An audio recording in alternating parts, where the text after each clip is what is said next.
Hey guys, it's TheFrXion here, Tang12, however you call me, I don't really care. Welcome back to World of Tanks. Now today we're taking a look at the Tier 8 Italian heavy auto-reloading tank. That was quite a mouthful. The Progetto CC55 Mod 54. Now this is the fully upgraded version, as we once again did not bother with the stock variant of the tank. But I can assure you that to get this tank fully upgraded, you're going to have to spend a bit of experience. Not as bad as on the Progetto 66, which was 250,000. It looks like on this vehicle it's going to be somewhere along the lines of maybe 100,000 to get it fully upgraded. Since I think, yeah, most of the equipment you cannot take over. For example, the engines are always different on every single vehicle.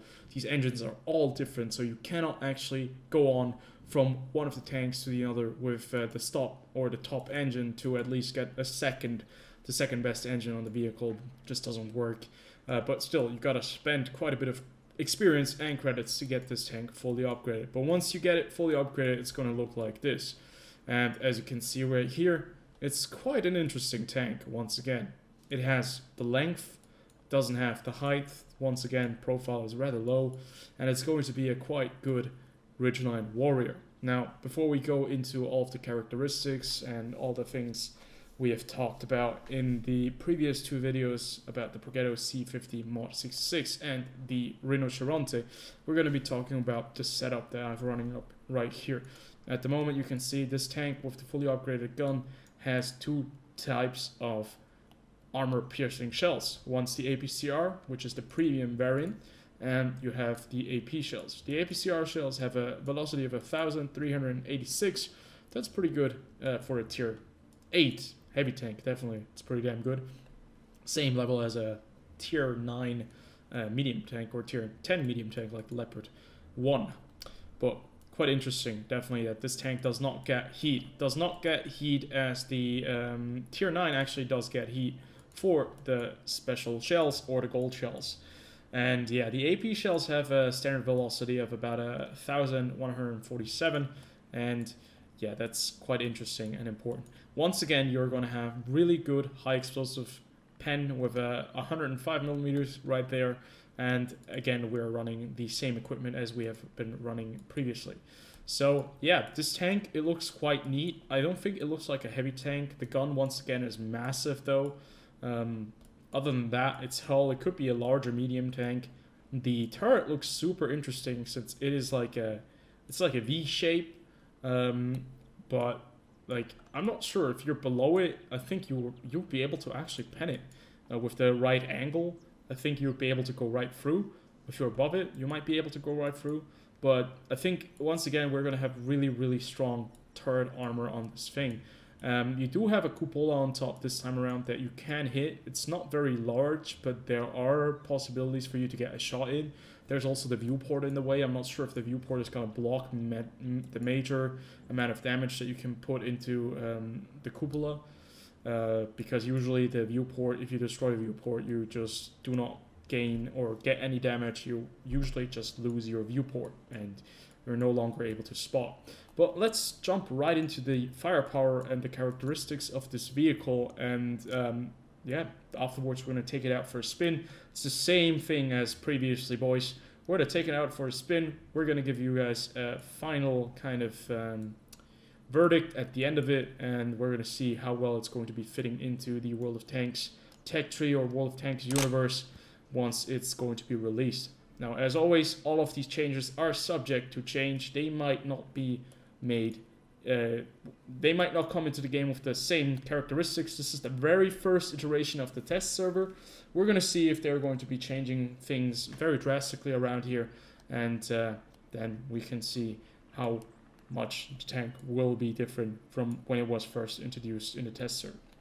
So, you get 320 alpha damage. It's a 105 millimeter gun. It's going to have 3 rounds, as previously mentioned already. 220 millimeters of pen for a Tier 8 heavy tank. I think that's standard. That's about the average that we get now. It used to be way lower back in the days, but 220, that's pretty good. I think the APCR shells have pen of all the way up to, well, 228 all the way to 242 millimeters of pen. So that's not a huge step up.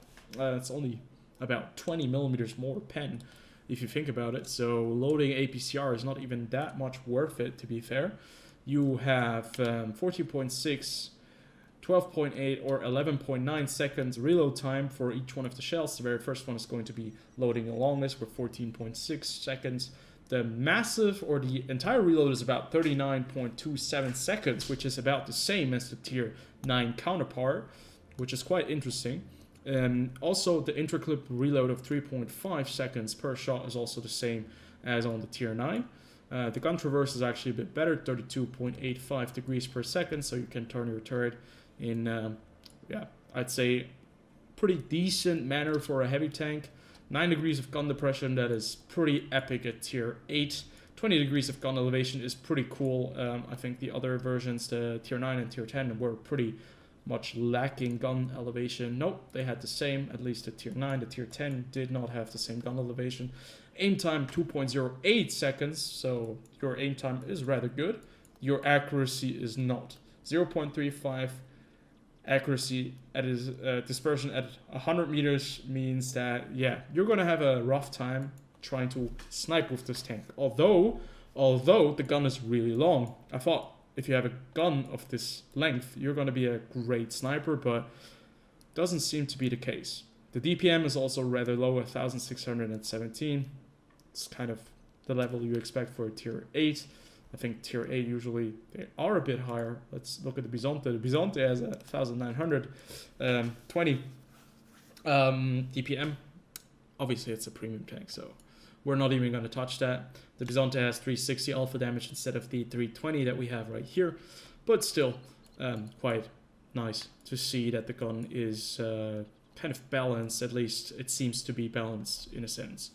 Then you have survivability, 1,450 hit points on this tank. That's on the lower spectrum for a tier 8 heavy, definitely. 100 millimeters of hull armor is with the shape that you have right here, which is a bit rounded and quite awkward at the front, where it gets like more sharp, and then there's like the alignment from the lower and the upper glacis. Yeah, I think you're going to be bouncing a lot of stuff on the lower plate right here, or the upper plate right here. It looks like there are quite a few angles that you can actually bounce shots on this vehicle. Yeah, 70 on the side, 40 on the rear. I think it's going to be quite susceptible to high explosive damage, especially from its own kind, from other tier 8, 9, 10 Italian heavy tanks, because the high explosive is has, I think, 105 millimeters of pen. 180 millimeters of turret armor with the turret like this does look is really strong. 100 on the side, 100 on the rear. So the turret is once again the main point of this tank, the main armor point.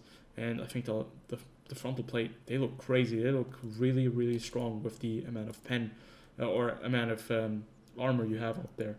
Then this tank, 45 kilometers per hour top speed, 12 kilometers per hour top speed backwards and reverse. You have a better specific power to weight ratio than the tier 10 and the tier 9. 850 horsepower engine on this tank, 34.28 traverse speed or degrees per second traverse speed.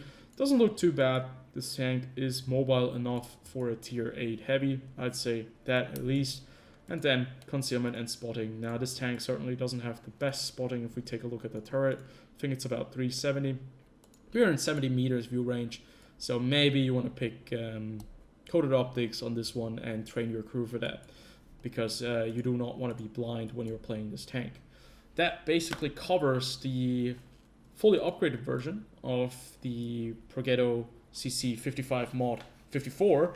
So how does this tank fare in battle? That's exactly going to be the next point we're going to be addressing. So let's jump into some live action gameplay, figure out how well this tank does on ridgelines, how well it does on the ground, and see if it is balanced at all, or if it's following in the footsteps of the mod 66, the Progetto 66, or the Renault Chironte. So let's move on over. So, this is the second game that we're going to be playing. This is actually one of the perfect maps for a tank such as this, with great turret armor and great gun depression, because we can actually take the middle, or we can try taking the middle. It's also not too slow to get to there, but let's see how it is going to be playing out. I thought I'm gonna stick with the... live gameplay, because it makes sense that all the other videos I've made live gameplays. And if I would just switch over to, you know, showing you guys like a great game that I had in like one of the, one of the 10 games, that wouldn't be an accurate kind of representation of what this tank is going to be like in the end. So I decided to just show you guys real live gameplay. The other one was the first match I had in the tank, and it turned out that wasn't a very good one, to be fair. Certainly weren't able to play this tank to its strengths, or play to its strengths. And now we actually have a Burask going up the hill, and yeah, that's what you can do with an auto-reloader, or auto-loader as well. And right there we have a Pantera. I wanted to kill him. Yeah, now I'm going to be down the drain a little bit. So, let's take a look at the mechanic right here.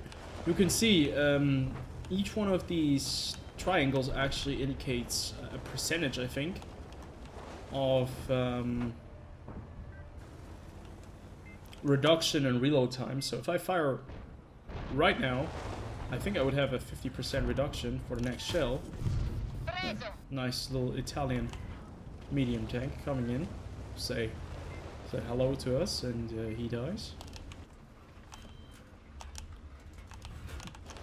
What's really something you have to be aware of with this tank, or with the Italian tanks, is that they have very, very bad side armor, and their frontal armor is quite decent, to be fair.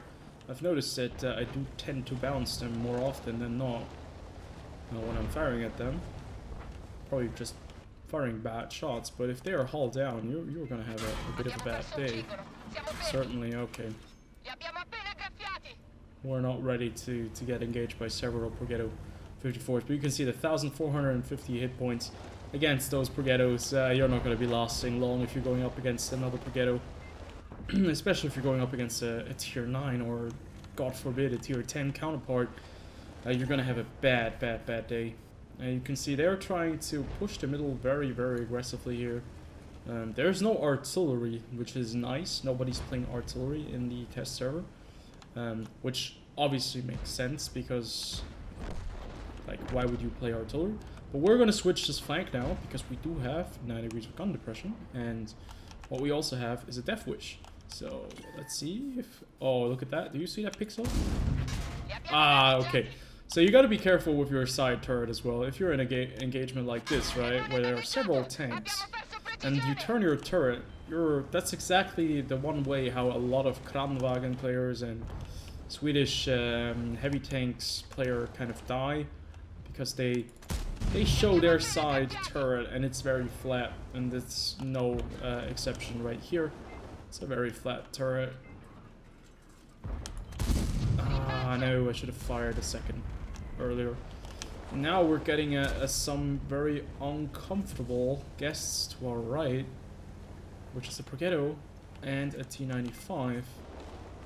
Well, we gotta be careful. Either we push them now or we fall back. But I'd say we push him. I'd say we play aggressive. We're gonna put one into him. I think the tank, accuracy-wise, it's quite nice. But look at that. We just bounced the Super Conquerors, or the Conqueror's Premium Shell, which I think is about the same as the Super Conqueror. Our gun is a bit damaged though, unfortunately. And I think now it's time for us to get into this dip, because when they're going to be coming around the corner, we're going to have a bad time. But you can see this tank is quite capable, especially if you get into the right position. I bounced the Conqueror's Premium Shell. I'm not entirely sure where I did bounce it, but I did bounce it somewhere. And now we have a very uncomfortable situation where we're the last tank remaining, and we get knocked out. Well, you could see in the element, if this tank is in its element, it can be quite good. But it's quite weak on the side, especially if you do get outflanked. And somebody, like other tanks, such as the Conqueror, which is also a great vehicle, that can stick to hills, such as just like the Italian heavy can, you can do quite a bit of work. And yeah, I think that this is a perfect time now to wrap this up and to give my verdict on this vehicle. Like the Progetto 66 and the Rinoceronte, I've noticed that these things are just really, really strong, even tier for tier, because maybe people just don't know how to play against them. So obviously my judgment is just kind of at the moment on the side. The Mod 54 can also do a lot of damage if it's in the right place. The 3-round auto reloading system that you have on this is just as great as having it on a tier 9 or tier 10, and thus you can say it really is quite a nice tank to play. But as soon as you're not in your element, you're somewhere on even ground and you cannot really use your gun depression, especially if you get flanked from the side, or just, you know, somebody's trying to attack you and you're trying to like side scrape. This tank doesn't really work. Your lower plate is your biggest problem, and people will actually be able to go through you. The lower plate right here is a bit trollish, yes, I agree, but the upper plate is also a weak spot that you can go through. If you load premium, probably a lot easier than just with standard shells. But the turret itself, this V design, is super interesting because it's almost impossible to go through. I've noticed that I wasn't able to scratch the other Progetto if I tried to shoot the V design, so the question still remains, what do you do if this tank is in a hull down position, especially if it's a tier 8 top tank? Well, I think that's the thing that we have to figure out once it's coming out on the live server. And until then, I'd say it's still a great tank. I enjoyed it a lot, and hopefully we're gonna see the tier 7. I think it's a bit more balanced than tier 9 and the tier 10 at the moment, possibly because I've only been facing tier 10 vehicles now and tier 9s. But in a tier 8 match only, this could be pretty damn nasty, if we put it like that, because the Bisonte is pretty damn nasty already in a tier 9 match, since it's very similar. Those tanks are quite similar in their appearance and in their characteristics. So yeah, it's another thing that we have to keep an eye out for. So until then, I see you guys on the next video.